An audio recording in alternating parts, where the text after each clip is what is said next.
Los observadores para servir y proteger los datos personales. Un espacio de reflexión académica, aunque ligera, para incursionar en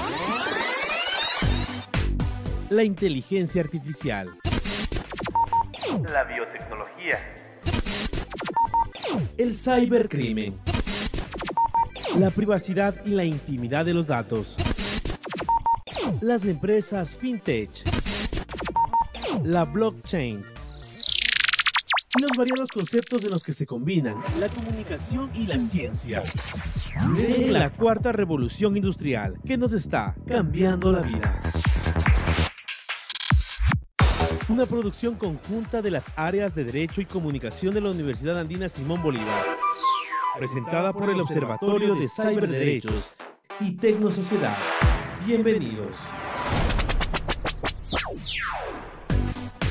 Buenos días con todos a este maravilloso mundo lleno de violencia y poca paz, pero igual maravilloso mundo. Lucho, un saludo pacífico, por favor, para esta mañana a nuestros escuchas. Queridos amigos, gracias por unirse una vez a una edición más de este su programa y podcast preferido, Los Observadores. Somos los observadores y nuestra misión es observar las tecnologías emergentes a la luz de la razón y de la unión entre los pueblos. ¿Qué tenemos para el querido Gonzalo? Bueno, más bien cuéntame tú, pero de hecho tenemos a alguien que siempre nos da buenas noticias, buenas entrevistas y bueno, dejémosla a Federico que se presente. Federico, por favor, dinos algo de ti, cuéntanos qué haces aquí.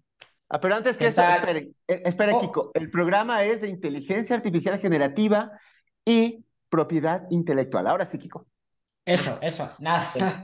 ¿Qué tal, Gonzalo? ¿Qué tal, Gonzalo, Lucho? Nada, qué gusto estar otra vez. Creo que es mi segunda vez ya. Nada, yo soy, no Federico, que es mi nombre aburrido. Yo soy Kiko Duret, yo soy director general de Uniarte, que es una entidad de gestión colectiva que representa actores, directores y guionistas. Y bueno, soy abogado especializado en derecho de entretenimiento y pues bueno, desde la parte de la entidad de gestión hemos estado siguiendo muy de cerca pues todos los avances, ¿no?, que ha habido con estos sistemas de inteligencia artificial generativa y sobre todo en el impacto, ¿no?, que tienen los derechos de propiedad intelectual, en los derechos de los intérpretes, pues con todas estas cosas que vemos cada día, ¿no?, de clonaciones de voz, avatares, canciones generadas por este tipo de sistemas. Y luego un poco, pues, cómo ha ido evolucionando, como saben, pues el tema de la huelga de Hollywood, ¿no? Que los guionistas han llegado a un acuerdo, pero los actores no. Los actores todavía no han llegado a un acuerdo y, de hecho, el punto principal del conflicto y de que no haya esa fumata blanca ha sido precisamente, una de las partes ha sido el tema de la inteligencia artificial generativa, ¿no? El que los estudios quieren escanear a los actores, les pagan un día de rodaje y luego los pueden usar como extras ad infinitum, ¿no? Generando avatares y demás. Entonces, ahí está uno de los temazos, pero son varios. Impactante. Y con eso comenzamos la primera sección de nuestro programa.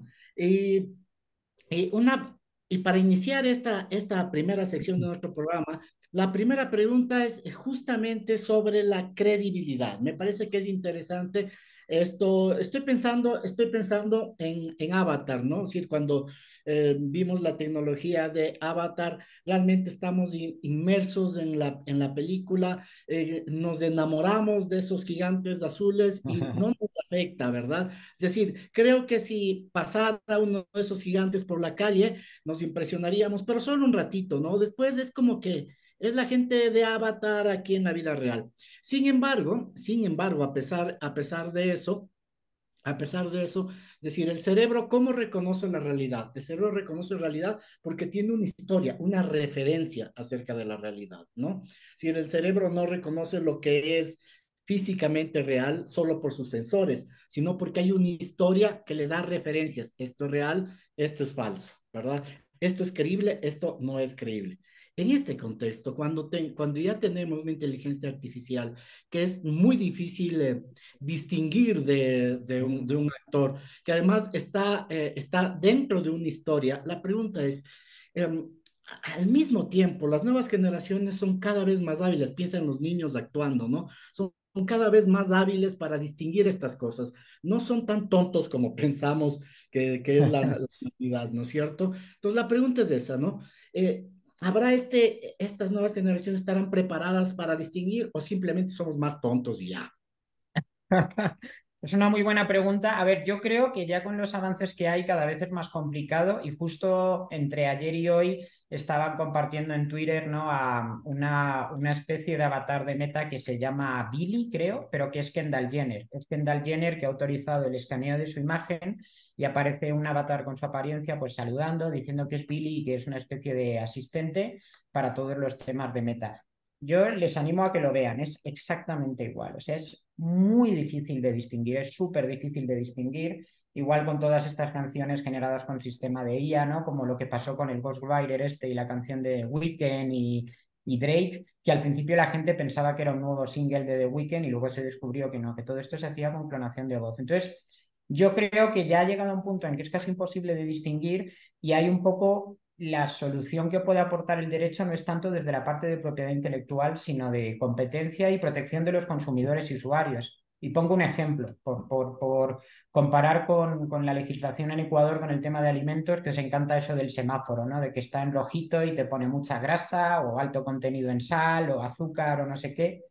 Un poco la solución que se está discutiendo ya a nivel de la Unión Europea es el que haya pues, avisos de contenido generado con sistemas de inteligencia artificial, ¿no? Pues que, por ejemplo, aparezca en rojo, esto ha sido desarrollado única y exclusivamente con un sistema de inteligencia artificial, o en el caso de que haya la intervención de un humano metiendo prompts, pues que te ponga con la ayuda de un sistema de inteligencia artificial. Es decir, hay una intervención humana, pero también de IA. Entonces, es tan difícil de distinguir que pasa por ahí. O sea, que esa credibilidad pasa por avisar. O sea, el consumidor tiene que saber si está consumiendo un producto que ha sido generado con un sistema de inteligencia artificial o si es un producto meramente humano, y eso digamos que también dará una serie de distinciones en el precio. Ujú. Bueno, esta distinción del precio, bueno, estamos hablando de países que van a poner estas normas, ¿no? Y digamos, en Ecuador, ¿qué pasa cuando, claro, o sea, es que es una pregunta muy sencilla, ¿no? ¿Qué pasa cuando, por ejemplo, tenemos un político que hace, que para multiplicarse, hace avatares y está simultáneamente en todas partes del país, presente entre comillas, y te responde preguntas y habla igual, etcétera, ¿no es cierto? Y cuál es el límite, porque finalmente es política. Me preocupa también este tema político y esto de los derechos de la ciudadanía. No sé si me expliqué bien. Sí, sí, por supuesto. O sea, al final, o sea, el impacto de la IA, claro, hoy vamos a hablar un poco más de la parte de propiedad intelectual y derecho de autor, pero claro, evidentemente para tema de fake news, para tema de ilícitos penales, para cualquier otro tipo de cuestiones, el impacto es total. Entonces, claro, evidentemente ahí la legislación tiene que ir avanzando. Mira, yo creo que lo que se va a ir imitando, porque justo ayer se ha lanzado una propuesta en el Congreso de Estados Unidos de una ley muy pequeñita que se llama No Fake Act, que es simplemente para que cualquier persona tenga que autorizar, evidentemente, estas clonaciones, estos escaneos de su imagen y demás para generar estos avatares y dando una especie de derecho exclusivo, ¿no? Y que tú tengas que autorizar. Pero claro, eso ya tiene una protección, que es por la vía del derecho de imagen, ¿no? El derecho de imagen, al final, pues en Ecuador está reconocido en el artículo 66 de la Constitución, junto con el derecho de protección de datos que nuestro colega Lucho también maneja. O sea, al final, digamos que las legislaciones sí que aportan una serie de respuestas, desde la parte más de derechos fundamentales e incluso no solo desde derechos fundamentales, ¿no? Esa vertiente patrimonial del derecho de imagen. O sea, es como si tú coges y utilizas una foto de Antonio Valencia y por Photoshop le pones tu producto y dices que Antonio Valencia está anunciando tu producto. Ya hay una protección legislativa para ello, ¿no? Entonces, la parte de inteligencia artificial, pues evidentemente se puede aplicar de forma análoga a ese mismo tipo de respuestas. Pero en ese contexto, Kiko, yo ahí a veces creo que es un área bastante gris del derecho, porque Ajá. en la Constitución tenemos una protección del derecho de imagen, pero no de la manera como los derechos de publicidad del common law, El right of publicity, efectivamente, es la right of parte publicity. más fundamental que dentro de la vertiente patrimonial. Claro, Ecuador no cuenta con una ley como, por ejemplo, hay en España, en Argentina, ¿no? En España está la ley orgánica la del 82, que es sobre, pues eso, la vertiente patrimonial del derecho de imagen, ¿no? Y el que alguien utilice tu imagen con fines comerciales. Pero no importa, o sea, yo creo que la protección desde ese lado está, el problema es un poco ver cómo se le va enfocando, ¿no? Y cómo va evolucionando. Y desde la parte de propiedad intelectual, claro, esto todavía no está regulado, de hecho la única regulación que hay en Europa es desde el lado de los límites, ¿no? Al final hay un límite de minería de textos y datos que tiene una implicación tremenda dentro de la inteligencia artificial, porque evidentemente lo que ahora se está discutiendo es qué pasa cuando están utilizando mis canciones o cuando utilizan un catálogo de libros inmenso para entrenar sistemas de inteligencia artificial y que luego te den resultados similares a esos libros. Ahora mismo a nivel legislativo eso no es ningún tipo de infracción, de hecho ni siquiera se considera reproducción, porque al final el que tú estés entrenando un sistema de inteligencia artificial no implica que tú estés explotando todos esos libros. No, es simplemente minería de textos y datos. Eso está permitido porque es un límite que lo que hace es apoyar el progreso tecnológico y la investigación. Entonces, claro, un poco el desafío es ese, ¿no? Y yo te pregunto a ti también, Lucho, ¿tú crees que el hecho de que haya pues esta demanda de OpenAI, por ejemplo, ¿no? Que ellos estén denunciando que para el entrenamiento de ChatGPT hayan utilizado un catálogo inmenso de libros para entrenar el sistema de inteligencia artificial y así si yo les digo, hazme la sinopsis de una novela de terror y el resultado que te da es una especie de pastiche, ¿no? Es una especie de mezcla de todo lo que se ha consumido por ese sistema de IA. ¿Tú crees que hay una infracción de propiedad intelectual? Porque realmente no la hay. Bueno, depende, ¿no? Tú sabes, en países como lo tienen los usos justos, donde pues Claro, obviamente cabe perfectamente esto. el TDM Eh, entra dentro de ese uso por justo. No, supuesto pero que es que sí. incluso en el sistema continental, o sea, en Europa, con el límite de la minería de textos y datos, no solo porque está el del artículo 3 que es con fines de investigación científica, pero el artículo 4 te habla de para cualquier otro uso, siempre y cuando no haya un opt-out, ¿no? De parte de los titulares que digan, no, yo no quiero que mis obras se utilicen para esto, pero a día de hoy no son infracciones. Sí, estoy de acuerdo contigo, pero yo creo que a la final podemos hablar de muchas cosas derivadas, pero el problema de fondo aquí permanece. ¿Cuál es el problema de fondo?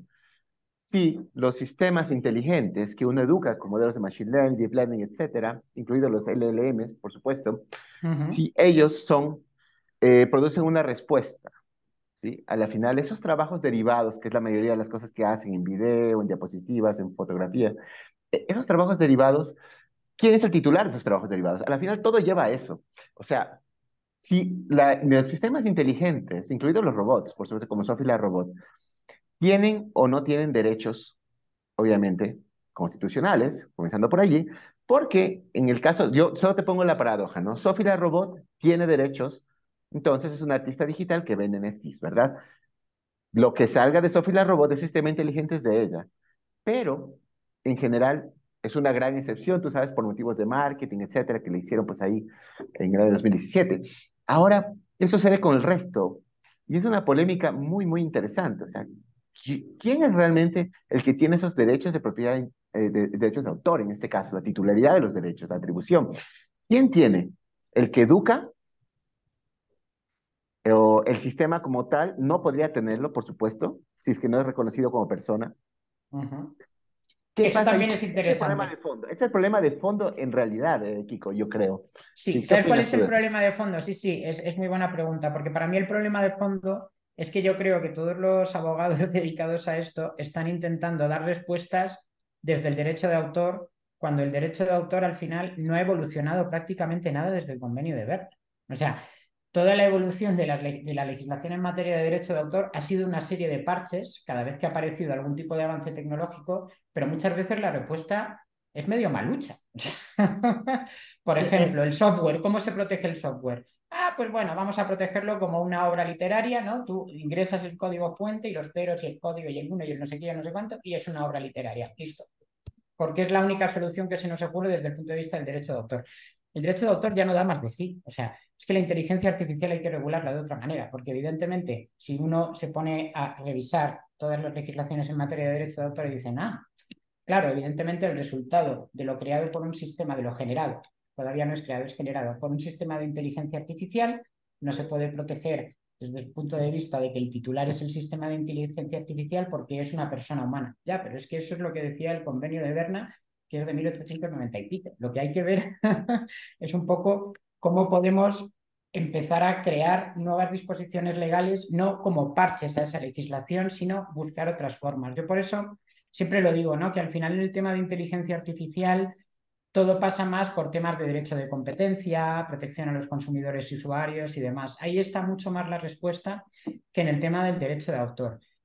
Por otro lado, respondiendo a tu pregunta desde ese punto de vista del derecho de autor, o sea, yo sí creo que los prompts al final sí van a tener ese tipo de protección, porque al final ya hay mercados de prompts, o sea, ya hay un mercado de prompts en el que la gente, digamos que se descarga las instrucciones necesarias para que el sistema de inteligencia artificial te dé lo que quiere, ¿no? E incluso hay, pues eso, para temas de DALL-E, de imágenes, tú tienes los prompts en los que dices, pues quiero hacer un storyboard para una película en que los personajes pues sean un detective al estilo de los años 30, o no sé qué, o no sé cuánto, pero hay prompts ya súper avanzados en los que si esas instrucciones que tú das son originales, yo creo que ahí la titularidad es de la persona que mete los prompts. Y eso es un Espérame, poco lo que se está empezando a espérame. discutir.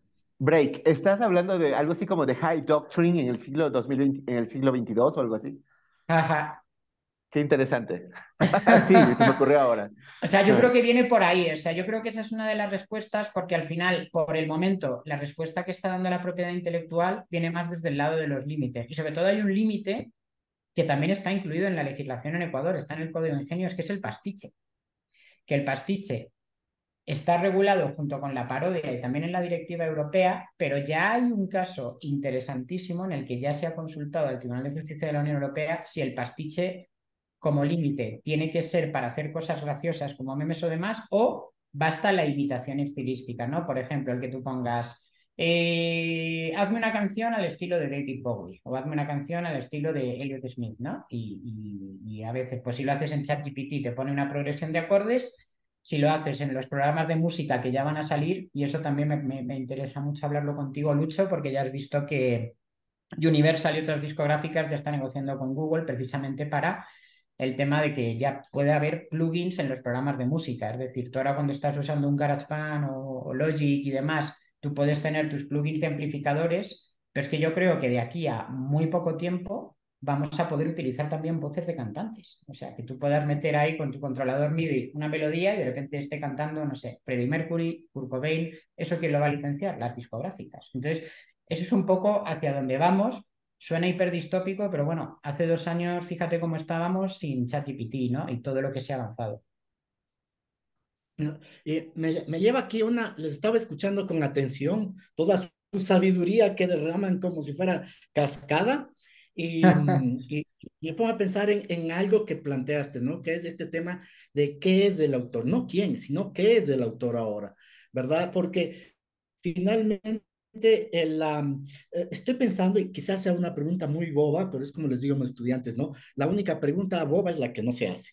Así que te la suelto, ¿no? ¿No será que estamos acercándonos a pensar en lo humano como, en la humanidad como autor, en esta nueva relación máquina-hombre y que estamos pensando en los derechos de propiedad de una o X persona y no los derechos sociales? Es decir, esto lo hemos hecho todos, esto es nuestro. Porque finalmente el chat GPT, o sea, es esta codificación, esta tecnología que ha aprovechado siglos de la investigación. O sea, nosotros cogemos, resumimos, volvemos a hacer, citamos.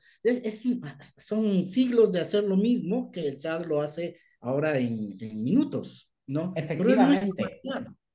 efectivamente. Es que al final yo creo que el problema es ese, ¿no? Que yo veo que hay una parte de los abogados que nos dedicamos a esto que están un poco obsesionados, ¿no? Con el tema de, claro, no, es que no puede ser autor porque el autor tiene que ser la persona natural. Insisto, eso es así porque se dice desde el Convenio de Berna de 1886, en el que Víctor Hugo, entre otros, pensaba en la figura del autor que está escribiendo así en un pergamino o está haciendo una opereta y demás. Claro que el autor es persona humana, pero es que toda la legislación en materia de derecho de autor ha evolucionado poquísimo desde entonces. En realidad es, cada vez que hay un avance tecnológico, pues eso, se inventa el cinematógrafo. Uy, ahora de repente hay obras audiovisuales. Metámosla en una revisión del Convenio de Berna. Uy, el sector discográfico. Metamos esto también en la Convención de Roma. O sea, digamos que ha habido una serie de parches que van incluyendo esto, pero claro, el derecho de autor yo creo que ya no da más de sí para tratar de regular esto. Yo creo que hay que pensar en otras nuevas formas de regulación, pero creo que has dicho una cosa muy interesante también, ¿no? Que es el tema de que al final la inteligencia artificial no cambia del todo esa manera de generar obras, simplemente acelera los procesos, acelera los procesos como herramienta. Entonces yo creo que no hay que verlo de una manera tan radical, ¿no? Y el decir, no, el uso de la inteligencia artificial, el resultado que se haga no tiene por qué ser una obra. Claro que puede ser una obra, todo depende de los prompts, ¿no? Y la originalidad con la que tú estés utilizando eso. Entonces yo creo que el problema no va tanto por ahí, de quién es la titularidad o no, sino que el problema es un poco el de siempre, ¿no? ¿Cómo se monetiza esto? ¿Qué valor va a tener esto en el mercado? Porque igualmente el problema del derecho de autor muchas veces es que son legislaciones centradas en la figura de ese autor, ¿no? Y ver de esos creadores y ver cómo perciben rendimientos económicos por la explotación de su trabajo, pero al final lo que ha venido pasando es que con cada avance tecnológico ellos están cada vez en una posición más débil y sin embargo son los distribuidores y son las grandes empresas discográficas, las grandes productoras, plataformas y demás las que más están monetizando de ello, ¿no? Y lo que está pasando ahora con todos estos sistemas de inteligencia artificial es que las discográficas, por ejemplo, y las grandes productoras ya se han dado cuenta y ya quieren utilizarlo ellos para ser los que monetizan y que los artistas y autores sigan siendo el eslabón débil dentro de esa cadena. Entonces, ese es un poco el problema para mí. No tanto quién es el autor, sino quién monetiza de esto. O sea, quién se va a llevar la panoja, como se dice en España. Bueno, yo quiero recordarles, no sé si ustedes han visto Lucho, Lucho y Kiko, una serie de Star Voyager de Star Trek, es la única en la que la capitana es mujer, todos del resto son hombres, y eso fue en su época, esto es del 90, muy, muy fuerte, ¿no? Una capitán de la serie mujer, o sea, además es una actuación impresionante de, de esta actriz, pero lo interesante de la serie es uno de los personajes, que es un doctor holográfico, ¿verdad? Es un holograma que la nave entra a cierta crisis, termina en otro cuadrante, en otra parte del universo, y el que era un organismo auxiliar, un algoritmo auxiliar, termina siendo el médico de la nave. Y este algoritmo es un machine learning que puede aprender de sí mismo. Entonces, de ser un personaje que está ahí secundario, un holograma, termina siendo el eje de gran parte de la serie por su capacidad de aprender. Entonces, para contarles algo muy brevemente, que es la materia de la pregunta, ¿no?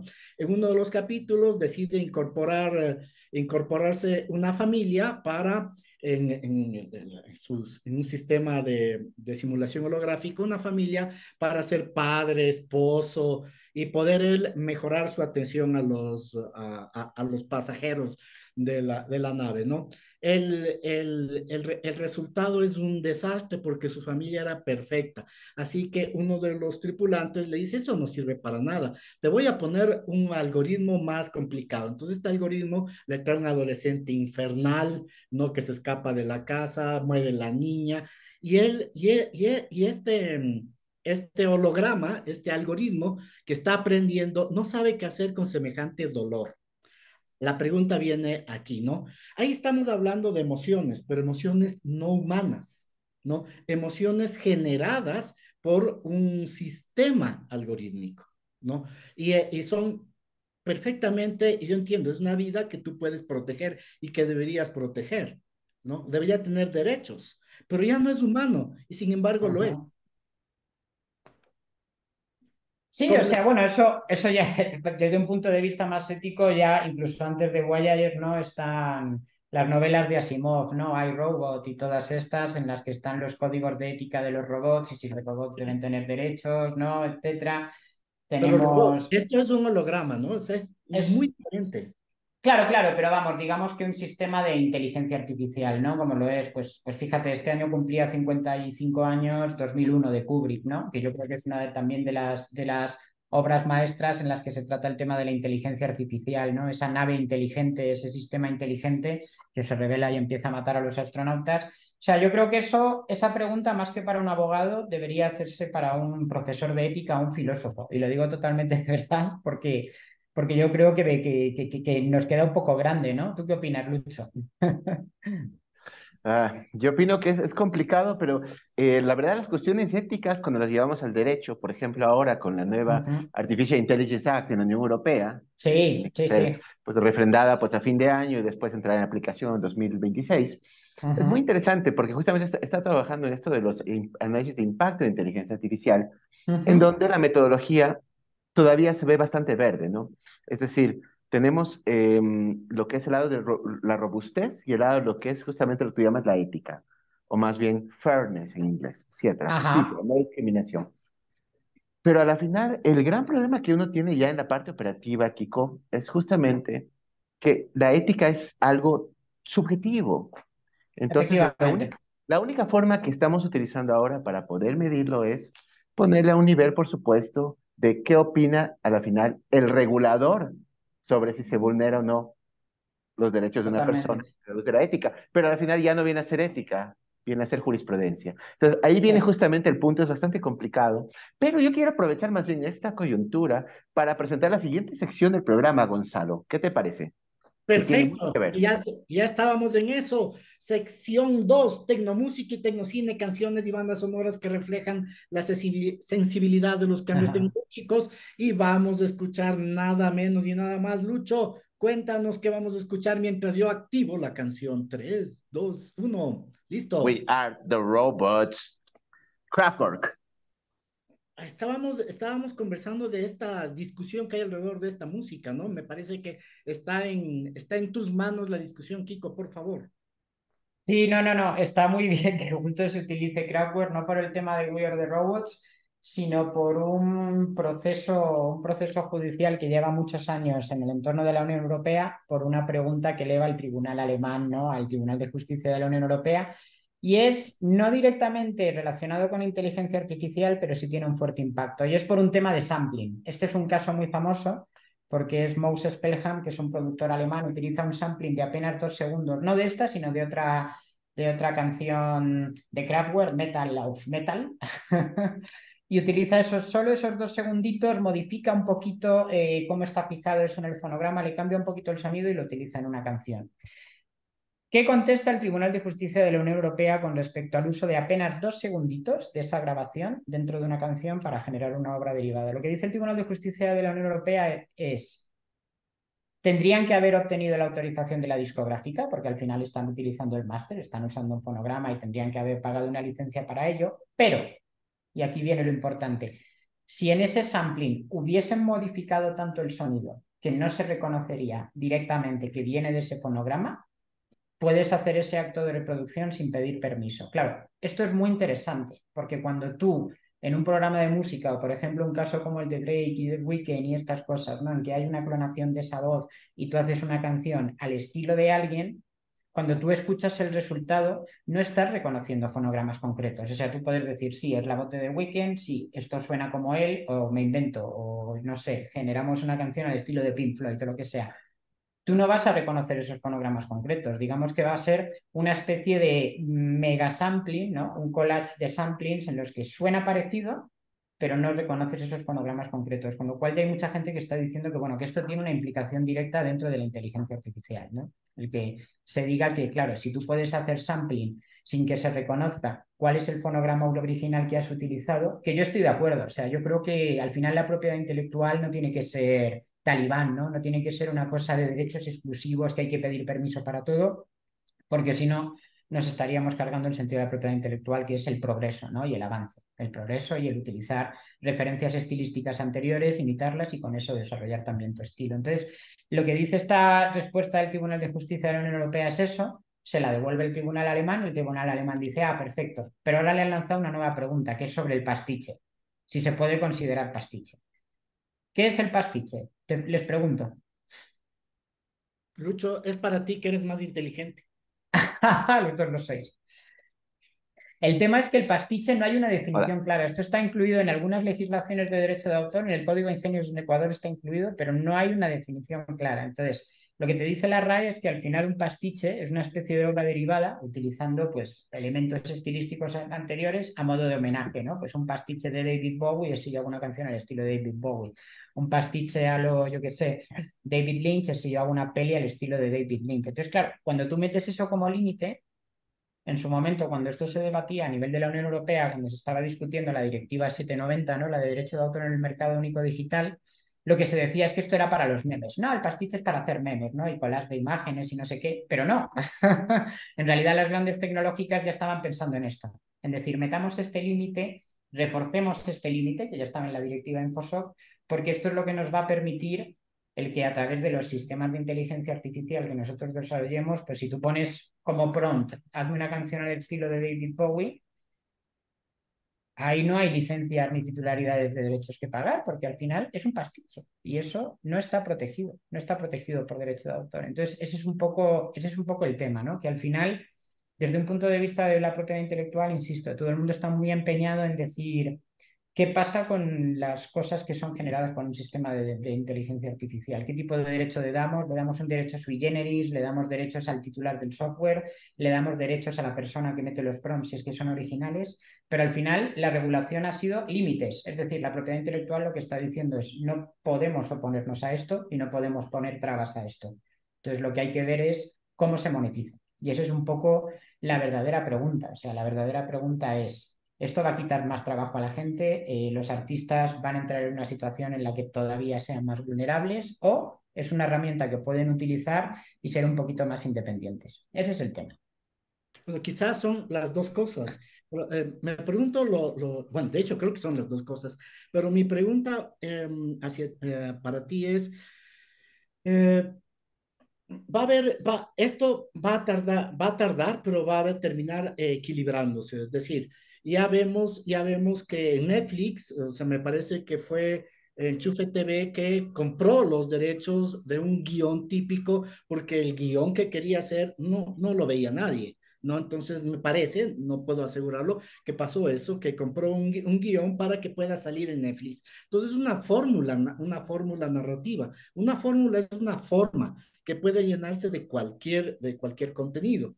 Entonces, eso nos gusta porque queremos ver la misma versión de una película con diferentes actores, pero básicamente es la misma forma. Eso ya no es secreto. Y que te lo haga una inteligencia artificial o te lo haga un actor, da exactamente igual, ¿no? Da Sí, sí, exactamente, sí. Es la sí. creatividad algorítmica, o sea, al final el secreto de las plataformas y sobre todo el éxito de Netflix y un poco su modelo de negocio, y esto lo sabe Lucho mejor que nadie, ha sido un tema de Big Data. Es decir, ellos son, bueno, ellos empiezan como una empresa de distribución de DVDs que te los enviaban a la casa, pero cuando ellos ya crean la plataforma como tal, su modelo de negocio primero fue adquirir contenido licenciado de otras productoras y ver los hábitos de consumo de la gente a nivel masivo. Y cuando de repente empiezan a ver, pues a la gente le gustan las películas de aventuras de los años 80 con niños que van en bicicleta y hay misterios y no sé qué, pues voy a hacer Stranger Things, o les gustan los thrillers políticos de tal y cual naturaleza, pues le pagamos una millonada a David Fincher y que nos haga House of Cards. Quiero decir, o sea, al final todo es creatividad algorítmica, ¿no? O sea, todo responde un poco a generar cosas en base a los hábitos de consumo de la gente. Entonces, un poco la inteligencia artificial, pues también hace lo mismo. ¿Y qué va a pasar pensando en que, digamos, ya llega estos, vos sabes, el ser humano, como quiera que sea, no se queda quieto, ¿no? Incluso en las peores dictaduras, después de 30 años, la gente sigue peleando, sigue muriendo gente, porque es muy difícil contener lo humano, no es nuestra naturaleza. Entonces, mi pregunta va a esto, un poco pensando en la inteligencia generativa, es decir, en esta capacidad ya de actuar por sí mismo, bla, bla, bla, bla, ¿no es cierto? Ya la sociedad ya se va acostumbrando, por el rato que se acostumbra demanda algo nuevo y el algoritmo tendrá que actualizarse, por el algoritmo no puede actualizarse tan fácilmente, ¿no? Porque no tiene la motivación humana, como les ponía por eso el ejemplo de este doctor. Entonces, los seres humanos tendríamos que volvernos más inteligentes y usar todas estas herramientas para producir algo más inteligente, ¿verdad? Que lo que está en el promedio. Ahí volvemos al inicio, ¿no? Y te devuelvo la pregunta. Estas personas, estas élites que van a ir generándose, ¿no? ¿Sí tendrían derechos de propiedad intelectual ya como personas o como grupos? Antes hablamos de que primero no, y ahora volvemos a pensar que sí. Ya me confundí yo mismo, creo.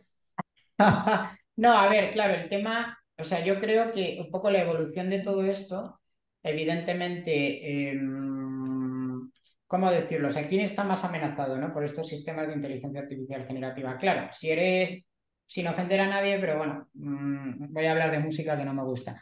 Si eres un Bizarrap, evidentemente estás mucho más amenazado por un sistema de inteligencia artificial generativa que si eres un super músico de jazz hiper original, porque al final, cuando hablamos de inteligencia artificial generativa, es generativa, no creativa, no crea cosas de cero, es generativa, simplemente es hacer un análisis masivo de cosas y basado en todo eso te da pues la respuesta más eficiente posible, ¿no? En base a las instrucciones que tú le das. Entonces, claro, desde un punto de vista de propiedad intelectual, eso es un pastiche, eso es un collage, o sea, eso que está haciendo en realidad no es original como tal.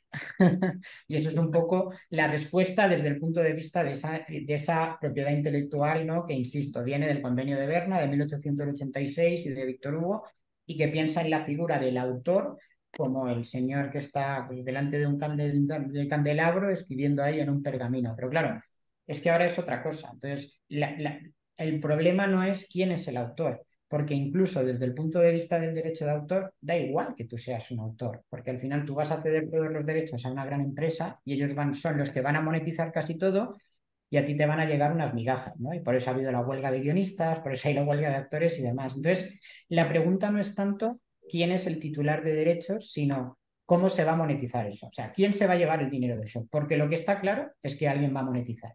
Y eso son las grandes tecnológicas. Entonces, yo creo que ese es el problema. O sea, el problema no es tanto quién es el autor o si esto es mío o es de la comunidad, ¿no? O si son cosas que yo te digo una cosa. Yo creo que en cierto sentido el resultado de lo que sale de un sistema de inteligencia artificial generativa es de dominio público, porque al final viene de todo el acervo cultural. Digamos que hace un trabajo masivo de minería de data y da una respuesta en base a todo lo que ya está en el acervo público y el acervo común, por decirlo de algún modo. Entonces, yo no lo veo tanto es un problema de propiedad intelectual como un problema de monetización y luego de protección a los consumidores. Es decir, que los consumidores sepan que lo que están consumiendo, y hablábamos pues, con el tema de las fake news y esta fake act que está saliendo ahora en Estados Unidos, sepan que eso es de un sistema de inteligencia artificial y que no es real, que a día de hoy es difícil porque los resultados son increíbles.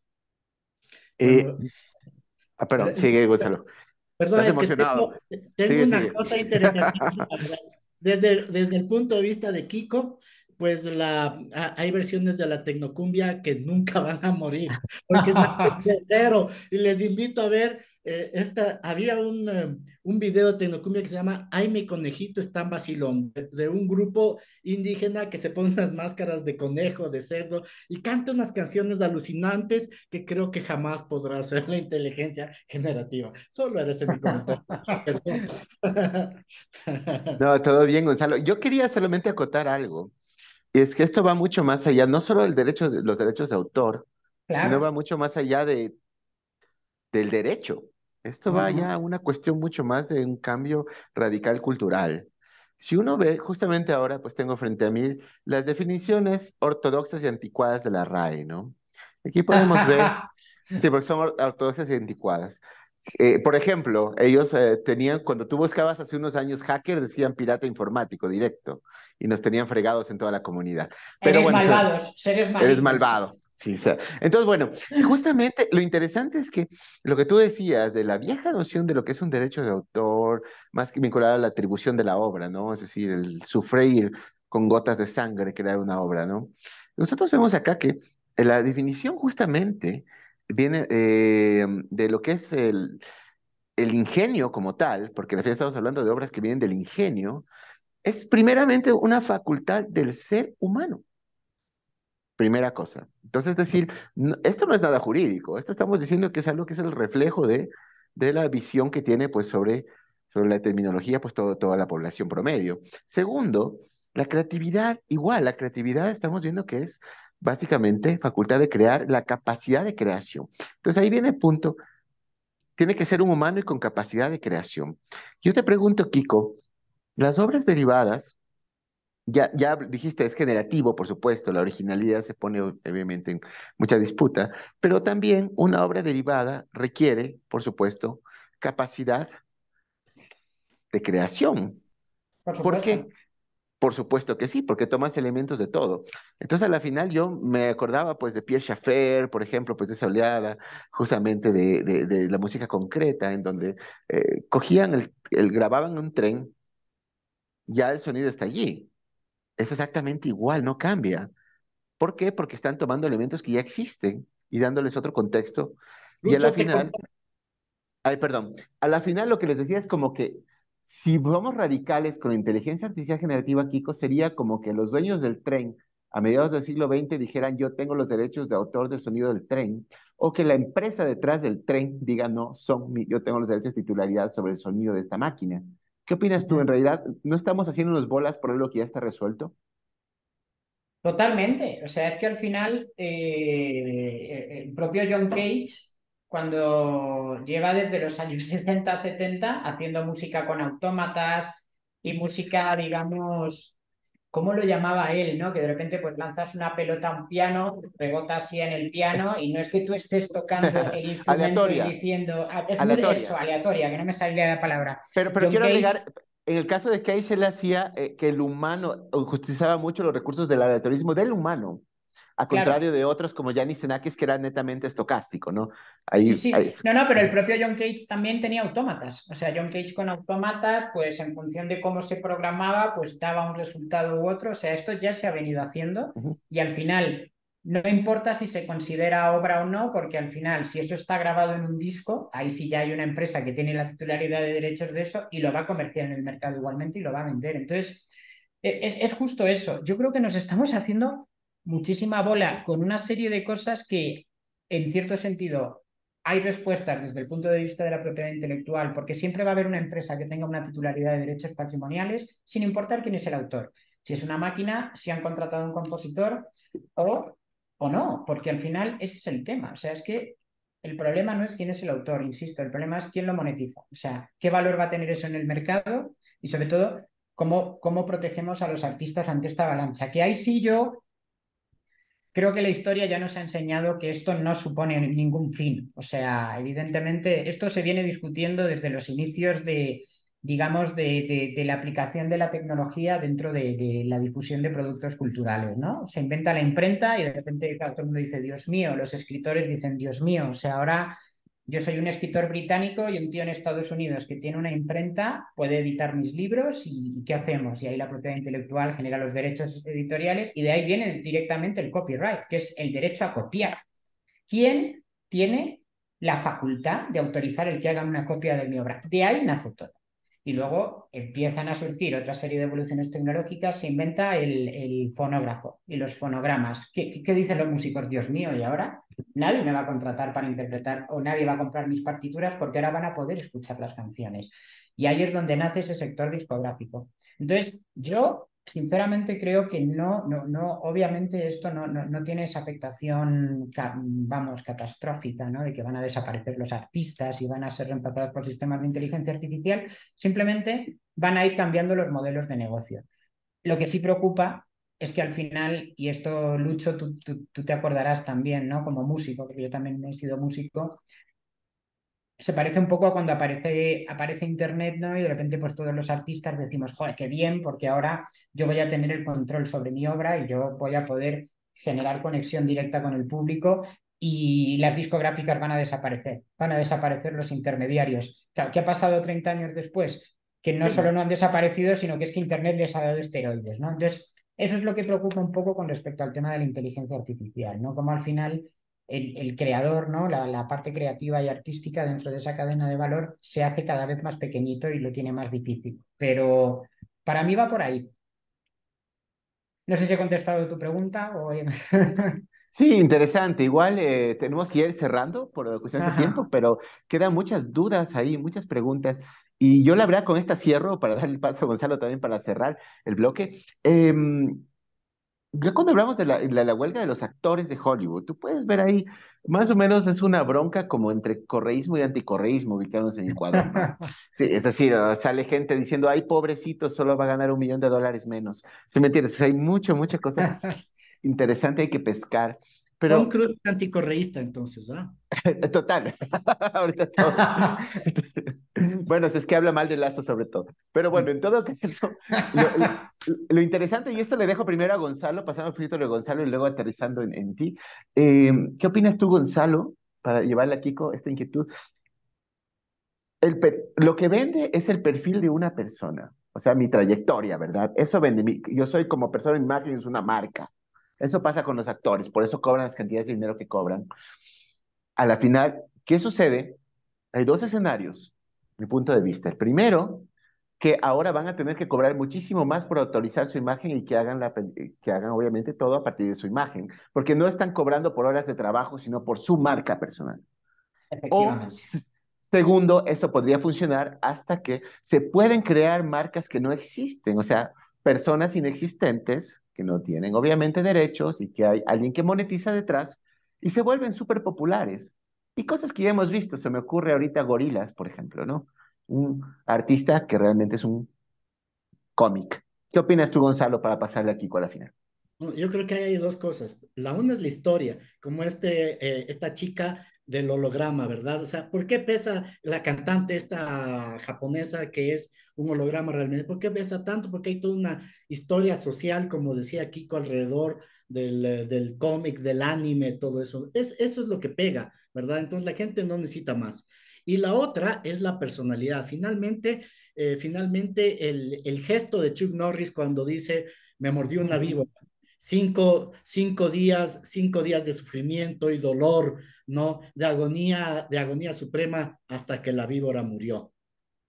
La frase la puede decir un chat, pero es la personalidad, es ese carisma de Norris en las cámaras, que eso no es tan fácilmente replicable porque el carisma es de la persona, es la personalidad. Y eso se construye con la vida de uno, ¿no? O sea, Kiko, tú tienes tu personalidad, Kiko tiene su personalidad, su forma de ser, se puede imitar, pero eso sí, me parece que es un derecho de propiedad. O sea, tengo esa idea, no sé, Kiko. Sí, totalmente de acuerdo. Respondiendo un poco además a la pregunta de Lucho, o sea, la parte de derechos de imagen es clave, o sea, nos estamos preocupando mucho de la propiedad intelectual, pero al final está como tú comentabas, Lucho, el tema del right of publicity, ¿no? El que me usen a mí, porque soy famoso, yo no, pero es un actor famosísimo, el que me usen a mí y me escaneen y hagan avatares conmigo en diferentes películas, de ahí se va a cobrar más. O sea, el trabajo del actor va a empezar a hacer eso, efectivamente. Van a evolucionar más a esa parte de influencer y de marca que de artistas per se, porque muchas veces ni siquiera tendrán que estar en el set. Y eso también es una oportunidad. Y hay muchos representantes de SAG-AFTRA que también lo han analizado así. Es decir, y de hecho una de las protestas venía justo lo de los extras, ¿no? El que tú vayas a un día de rodaje, te escaneen la imagen y con eso tú puedes aparecer en 300 películas en una cafetería, sentado, en otra en un partido de fútbol y demás. Entonces, va por ahí, por esa parte de imagen, y luego, con respecto al otro y los avatares digitales y demás, que no están basados en nadie, sino que se han creado de cero. Mira, el ejemplo de Gorilas, sí, están los personajes y es chévere, pero al final es Damon Albarn. Y a la gente le gusta saber que Damon Albarn compone las canciones. ¿Y quién va a los premios? Damon Albarn. Y yo creo que eso es clave. A una premiere tú no puedes llevar un avatar. La gente quiere ver en la alfombra roja a un puto Tom Cruise ahí saludando a la gente, Tom Cruise recibiendo un premio. Entonces, yo creo que por ahí sí son insustituibles, porque uno al final siempre va a querer ver un humano detrás de todo. Más allá de que sí, Uno pueda quiere surgir este tocarlo. avatar. Efectivamente, quiere No, no, hacerse una foto con él, quiere yo voy a, abrazarlo. yo lo pongo en polémica porque simplemente con estos sistemas podemos revivir muertos. Totalmente. Por Vamos a ver de ejemplo, gira a Jimi Hendrix en algún momento. exactamente. No, no, y eso va a ser o sea, Ujú, va a ser una locura, claro. O ujú. sea, ver una gira Claro de que Jimi sí. Hendrix, una holograma de Hendrix en Pero el que volvemos todo, al... por los amplis sonando a todo volumen y locos todos. Sí, sí, eso va a Ajá. pasar. Claro, Y Yo es insisto bueno, mucho que ahí es la historia lo que cuenta, es decir, cómo construir la historia, porque podría, Jimi Hendrix sin la historia detrás, de pronto ni les gusta la voz, ¿sí? O sea, hay que tomar en cuenta eso. Hay el Tri en México, ¿no? Quizá las generaciones de 50 años oigan el Tri y digan, ¿qué le pasa a este pobre? ¿Qué tiene? ¿Gripe o qué? Entonces, es porque el Tri tiene una historia de rock, etcétera, detrás, que cambia la percepción. Entonces, yo estoy de acuerdo con lo que tú dices, Kiko. O sea, dependerá de eso, ¿no? Se venderá la imagen. Sí, que como ha sido siempre. O sea, al final a la Ujú. gente le gusta y esto nace desde los Beatles y desde que la música se convirtió en un producto comercial, ¿no? Y desde el nacimiento de la música pop. La gente quiere ver estrellas, no avatares sintéticos, sin perjuicio de que en determinados mercados también van a funcionar. Pero al final siempre va a estar el factor humano y yo creo que eso es lo importante. Bueno, todavía yo diría, ¿eh? Porque si Todavía. tú coges leyendas de internet como los creepypastas que les encanta a los niños y a los adolescentes, ellos no existieron realmente. Pero a mí me Ajá. encantaría ir a ver un concierto de un creepypasta, por ejemplo, tocando. Sí, o sea, yo creo que Sí, sí, sí, todavía. perfectamente. Sí, Lucho, todavía. o sea, ¿quién no creía que la casa ¿cómo se llama? Donde la casa de Sherlock Holmes en Londres, yo creía que existía, pensaba que Sherlock Holmes era un personaje real cuando lo leí por primera vez, ¿no es cierto? Ujú. Y la gente va a visitar esa casa, que es realmente la casa de Arthur Conan Doyle, o sea, es nuestra fantasía, nuestro derecho a la fantasía. Eso es humano. Eso es humano, pero también necesitamos decir, un avatar tuyo, Lucho, tocando en Sal y Mileto, está pleno, está, ya, gracias, ¿verdad? Pero yo sí creo que uno de tus fans querrá tocarte ahí la calvita y hacerte así, mis chicos, ¿no es cierto? Y tomar una biela con él en la Fox, tomar una Una biela con él en biela, la o Fox, sea, no, sí, no, que claro, eso no, siempre va a no estar se ahí. excluye, se Lo que combina. pasa, efectivamente, se combina, hay más competencia, pero igual es como cuando cualquier avance tecnológico con los sintetizadores, cuando empezaron los sintetizadores, muchos músicos de sesión decían, nos fregamos, ya nos van a suplantar porque ahora con un tecladito así MIDI pueden hacer una línea de bajo. Ya, pero cuando tú quieres un bajo ahí, ¿sabes? Un Ujú. mega bajo al Víctor Guten o cualquier músico así de sesión, le vas a llamar a él. Entonces yo creo que al final simplemente es un Ya, elemento más en el mercado. bueno, yo quiero solo poner esta idea. Esto no, esto ya pasaba antes, la cuestión de Claro, los dobles, no solo en la política. De hecho, hay una parodia de South Park cuando lo descubrieron a Slash de Guns N' Roses tocando en dos lugares del mundo al mismo tiempo. sí. Entonces, obviamente es algo que ya existía antes con los dobles. Pero bueno, creo que tenemos que ir cerrando, Gonzalo, por cuestión de Así tiempo. es. Así que Bien, dale la última pregunta. para cerrar la pregunta, Kiko, ¿qué es lo que más rescatarías de esta entrevista? ¿Sí? ¿Qué es tu punto medular, lo que más te gustó? Dele. Pues como siempre, conversar con vosotros dos sobre un tema que es muy interesante porque al final es navegar un poco, estar en arenas movedizas porque todavía no hay respuestas concretas, ¿no? Y tenemos que ir viendo pues cómo evoluciona todo. Y yo creo que lo interesante sería pues volver a juntarnos en 6 meses y ver qué ha pasado, porque esto va cambiando todo el rato y seguro que ya tenemos algunos de los avances, incluso de los que hemos venido hablando, y ya hay una gira del holograma Jimi Hendrix y ahí estaremos los tres. Sí, 100%. Muchas gracias. Y con esto vamos a cerrar el segmento. Agradecerte como siempre tu sabiduría y tu sabiduría que espero que tenga derechos de autor. Y nos vamos. Tercera sesión. Tienes derecho a permanecer callado. Ahora los observadores en la discusión caliente. Lucho, querido, yo quiero cerrar este programa diciéndote que yo creo que el cuerpo siempre va a mandar, o sea, la realidad corporal, nuestra existencia corporal siempre va a mandar, incluso para valorar y disfrutar de los avatares. Estoy pensando en el chat, ¿no es cierto? Mi hijo me contaba cuando yo estaba haciendo la investigación sobre la interacción, me contaba así, ay papá, yo chateo con la novia. Le veo, continuamos la conversación, nos separamos, seguimos en el chat, volvemos, nos besamos, nos pasamos la foto, lo que nos besamos, y se combina, o sea, pero necesitas eso. Ya te veo, Lucho, moviendo la cabeza. No. Estás pensando por ejemplo, en estimulaciones sensoriales, ¿no? En el sexo holográfico, que vas a sentirlo, cosas de esas. Sí, esa es también mi duda. No necesariamente con la experiencia sensorial, pero te recuerdo, por ejemplo, que ya un profesor de escuela japonés se casó con su avatar. Entonces, es decir, para nosotros es normal lo que tú dices, pero las generaciones que vienen no sabemos cómo van a cambiarlo, esta noción. Por ejemplo, incluso pensemos no solo en cine convencional, pensemos en la industria de cine para adultos, por ejemplo. Bueno, no cine, películas de adultos, ¿no es cierto? En ese mercado, ¿qué tanta diferencia te hace saber que la persona es realmente humano o es inteligencia artificial?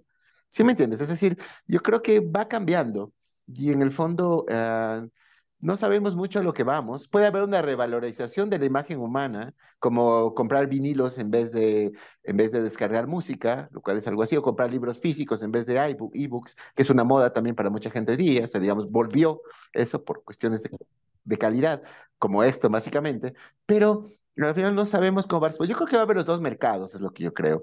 Y vamos a ver cómo, de acuerdo a la oferta y la demanda, se regulan, pues obviamente, los sueldos en caso de humanos o simplemente, pues, simplemente las entradas que tenga, los activos que va a recibir, pues, o el creador, el que está detrás. Y algo que dijo Kiko, yo quisiera relevar aquí, muy interesante el trabajo a colación esto del derecho sui generis, que es un derecho que está establecido en la Unión Europea para los que trabajan, sudan para crear una base de datos, ¿sí? Ajá. Qué interesante, ¿no, Kiko? ¿Qué opinas al respecto? Ya sé que te despediste, pero no importa, aquí rompemos reglas.